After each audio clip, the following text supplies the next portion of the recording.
হাসরের ময়দানে দুইটা সিংহাসন থাকবে। ফেরেশতারা জিজ্ঞাসা করবে, আল্লাহ এই সিংহাসন দুইটার মধ্যে একটাতে আপনি আর একটাতে কে বসবে? তখন আল্লাহ রাব্বুল আলামিন বলবে, এই হাসরের ময়দানে আমি আদম সফিউল্লাহকে দেখেছি ইয়ানফসি করতে, মুসা কালিমুল্লাহকে দেখেছি ইয়ানফসি করতে, ইব্রাহিম কলিউল্লাহকে দেখেছি ইয়ানফসি করতে, ঈসা রুহাল্লাহকে দেখেছি ইয়ানফসি করতে। কিন্তু আমি আরেকজন নবীকে দেখেছি ইয়া উম্মত করতে। সে হচ্ছে হযরত মুহাম্মদ সাল্লাল্লাহু আলাইহি ওয়াসাল্লাম। আমার সিংহাসনটা সেই পাবে। আপনি সেই নবীর উম্মত। কি ভিডিওটা শেয়ার করবেন না? আর এতক্ষণ নাচ গানের ভিডিও হলে সেটা শেয়ার হতো। আর ভিডিওটা শেয়ার করুন, আমার রাসূলের মহব্বতটা একটু বাড়িয়ে নিন। আমিন।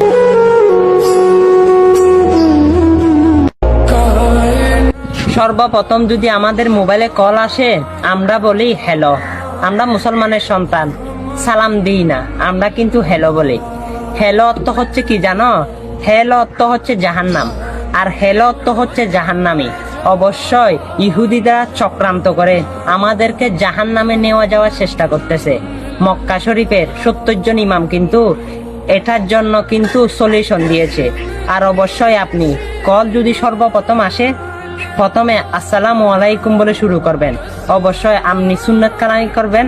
আর যদি সালামের উত্তর দেয়, ওয়াজিব পালন করবে।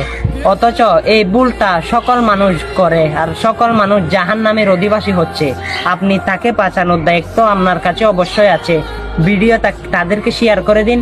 অনেক মানুষ আপনার কথাটা, আপনার শেয়ারের কারণে দেখবেন অনেক মানুষ হ্যালো কথা থেকে বিরত থাকবে আর জাহান্নাম থেকে বাঁচতে পারবে। অবশ্যই ভিডিওটা ইমানে খাতিরে নিয়ে অনেক ভিডিও প্রতিদিন শেয়ার করেন। এটা করে দেন, মানুষকে জাহান্নাম থেকে বাঁচান। আর আল্লাহ সবাইকে কবুল করুক। আমিন।